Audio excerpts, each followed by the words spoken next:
तो मैं बाहर बैठा था, मैंने कहा दिल की बातें की जाए थोड़ी सी। जितने लोग कनाडा आना चाहते हैं, 4 साल हो चुके हैं मुझे कनाडा में। 2019 को आया था मई इनटेक के अंदर। ज्यादातर लोग कनाडा आते हैं अपने सपने पूरे करने, क्योंकि मिडिल क्लास फैमिली से होते हैं मोस्टली। मैं भी मिडिल क्लास फैमिली से हूँ गाइस, एंड मैं समझ सकता हूँ आप लोगों का दर्द, और मैं समझ सकता हूँ सभी इंटरनेशनल स्टूडेंट्स जो आते हैं कितनी मेहनत करते हैं। मैंने भी बहुत मेहनत की थी, और इस वीडियो में मैं आपके 4 साल बचाने की कोशिश करूंगा। बचाने की कोशिश करने का मतलब है मैं वो गलतियां बताऊंगा, अगर वो गलतियां मैं ना करता तो आज मेरे पास कम से कम 1-2 लाख डॉलर या 3 लाख डॉलर होते। मैं मजाक नहीं कर रहा, वो गलतियां सच में बहुत ही एक्सपेंसिव हुई हैं। ये नहीं कि मैंने अपने 1-2 लाख डॉलर गवा दिए कहीं इन्वेस्ट करके, लेकिन ये वीडियो अगर आप पूरी देखोगे तब आपको समझ आएगा कि मैं बोल क्या रहा हूँ, और आप सेंस बनाओगे उस बात की।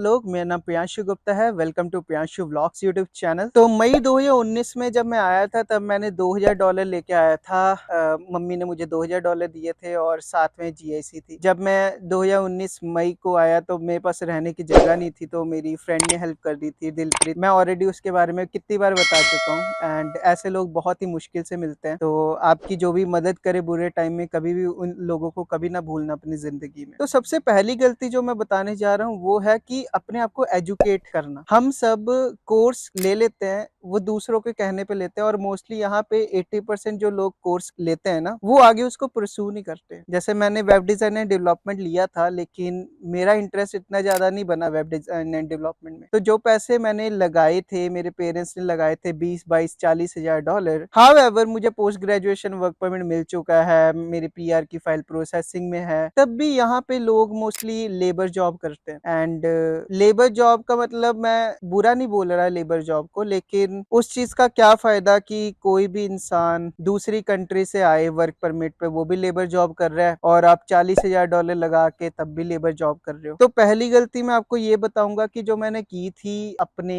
जर्नी में कनाडा के अंदर, तो वो पहली गलती यही थी कि मैं जॉब जो देख रहा था वो देख रहा था कि मुझे जॉब मिलेगी $15 में मिल जाए आवर, या $16, $20 पर आवर। मैं लेबर जॉब ज्यादा देख रहा था इंस्टेड ऑफ प्रोफेशनल जॉब ढूंढने। तो सबसे पहली गलती ये थी कि मैंने अपनी सोच बहुत छोटी रखी थी, और जिसकी वजह से लेबर जॉब पे ज्यादा फोकस था, फीस निकालने पे ज्यादा फोकस था, कर्जे उतारने में ज्यादा फोकस था, लेकिन अपने आप को ग्रो करने में उतना फोकस नहीं रहा जितना मैं अपने आप को ग्रो कर सकता था। मेरे हिसाब से मैं उतने अपने आप को ग्रो नहीं कर पाया 4 सालों में। पढ़ाई पे जो पैसे लगाए थे वो वेस्ट तो नहीं हुए, पोस्ट ग्रेजुएशन वर्क परमिट मिल गया, लेकिन वो पढ़ाई मेरे काम नहीं है। इसी जगह अगर मैं कोई और कोर्स सेलेक्ट कर लेता जो मेरे लिए काम आ जाता, तो वो मेरे लिए बेनिफिशियल होता, और साथ में मुझे बहुत फायदा होता कि मैं वो कोर्स की स्टडी भी कर रहा हूँ और उस कोर्स के रिलेटेड मुझे जॉब भी मिल गई है। कनाडा में जॉब्स बहुत ज्यादा है, लोग इसलिए स्ट्रगल करते हैं जॉब फाइंड करने के लिए क्योंकि उनके पास कोई स्किल्स नहीं होती। तो पहली गलती यह है कि भैया अगर आप कोर्स ले रहे हो ना, तो ये मत लो कि पीआर लेने के लिए आप कोर्स बाय कर रहे हो, बाद में अपना देख रहोगे कि क्या करना है। अपनी कोई स्किल सीखो,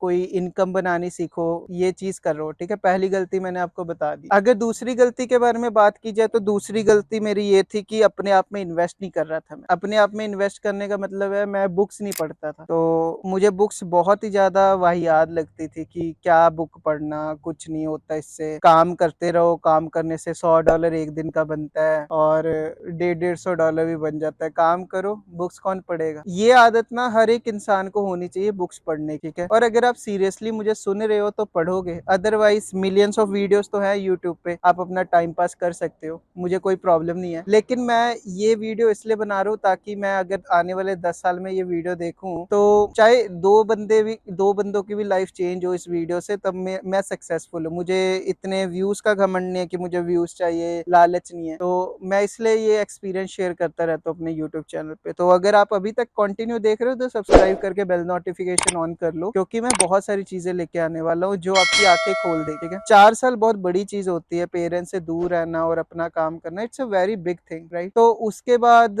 मैंने अपने आप को पढ़ाना शुरू किया, कहने का मतलब मुझे नॉलेज लेनी शुरू की इन्वेस्टिंग के रिलेटेड, अपने आप में मनी इन्वेस्ट की। तो दूसरी गलती ये है कि भाई अपने आप में इन्वेस्ट करो, टाइम, अपने आप को टाइम दो। आप लोग अपने आप को टाइम नहीं दोगे कनाडा में। यहाँ पे लोग क्या करते हैं, उनका रूटीन अगर मैं बताऊंगा आप रो पड़ोगे उनका रूटीन क्या है। वो बेचारे क्या करते हैं, वर्क परमिट पे सातों के सातों दिन काम करते हैं। वर्क परमिट पे तो अलाउड होता है ना, स्टूडेंट लाइफ में लिमिट होते हैं लेकिन वर्क परमिट में अलाउड होता है, तो मोस्टली लोग सातों के सातों दिन काम करते हैं और उनका रूटीन होता है सुबह उठा, खाना पैक किया, चले गए काम पे, फिर आए, फिर सो गए, थोड़ा मूवी देख ली, क्योंकि मोस्टली लोगों की लाइफ ये है और वो नहीं बताते रियलिटी कनाडा की, और वो सोशल मीडिया पे शोशेबाजी करते हैं, उनके पास ये चीज है वो चीज है, लेकिन रियलिटी में उनके पास कुछ नहीं होता, उनका अकाउंट में फूटी कौड़ी नहीं होती है। शो ऑफ में लोग यहाँ पे थोड़ा सा दिमाग खराब हो जाता है उन लोगों का, शो ऑफ में कि वो लोगों को दिखाने में ही रह जाता है कि मैंने ये ले लिया वो ले लिया, ठीक है। तो ये गलती आप बिल्कुल मत करना। तो ये आपको मैं एक और मिस्टेक्स बता रहा हूँ। थर्ड है वही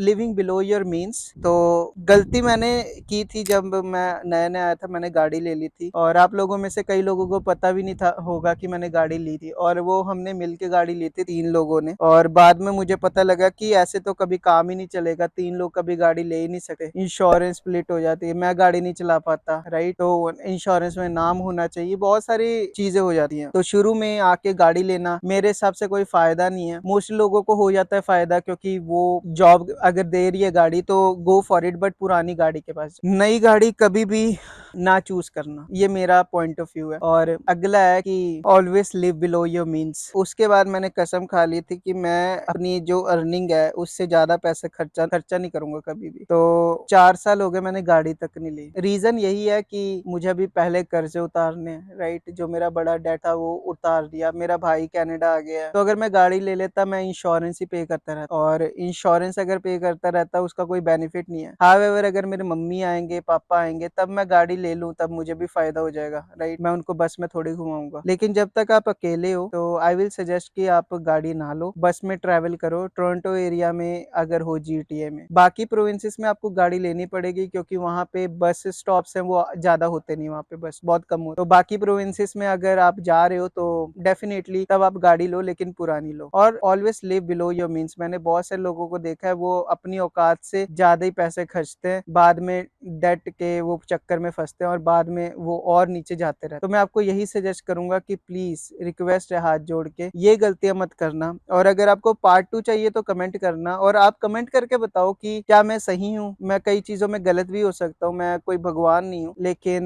मैं आपसे फीडबैक मांगता हूँ। और शुक्रिया आप लोगों का चैनल को सब्सक्राइब करने के लिए। और मुझे नहीं पता मेरे लोग कहाँ गायब हैं, 45,000 सब्सक्राइबर भी नहीं हुए और 3 साल से मैं वीडियो अपलोड कर रहा हूँ। हाँ मेरी गलती है, मैंने कॉन्टिन्यूसली पोस्ट नहीं की, लेकिन बस आप लोगों से सपोर्ट यही मांगता हूँ कि शेयर कर दो और लोगों को अवेयर करो इस चीज के बारे में। कोई नहीं सोचता इस दुनिया में दूसरे लोगों के बारे में, ठीक है। तो यही कहना चाहता हूँ और wish you all the very best. अपना ख्याल रखना। Bye bye, take care, bye bye.